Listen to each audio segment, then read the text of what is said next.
বুধবার রাত 7:30টায় রাতইল ইউনিয়ন বিএনপির নেতাকর্মীদের উপর আওয়ামী লীগের হামলায় আহত 4 জন বিএনপি নেতাকে বৃহস্পতিবার রাত 9টায় কাশিয়ানী উপজেলা সদর হাসপাতালে দেখতে এসেছেন গোপালগঞ্জ জেলা বিএনপির নেতৃবৃন্দ। এ সময় জেলা বিএনপির আহ্বায়ক বীর মুক্তিযোদ্ধা শরীফ রফিকুজ্জামান, সদস্য সচিব অ্যাডভোকেট কাজী আবুল খায়ের, সদস্য advocate Taufiqur Rahman Taufiq, doctor K M. Babar, advocate Siddique Khaki আহত নেতাদের কাছ থেকে ঘটনার বিস্তারিত জানেন।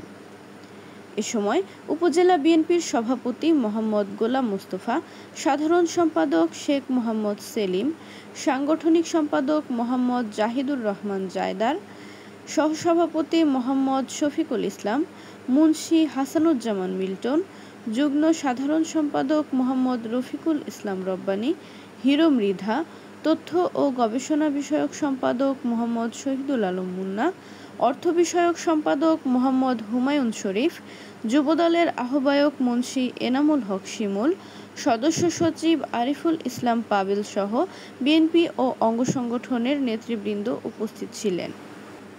পরে জেলা বিএনপির আহ্বায়ক বীর মুক্তিযোদ্ধা শরীফ রফিকুজ্জামান দলীয় নেতৃবৃন্দদের সঙ্গে নিয়ে কাশিয়ানী থানার অফিসার ইনচার্জ খন্দকার হাফিজুর রহমানের সাথে ওই ঘটনার বিষয়ে কুশল বিনিময় করেন।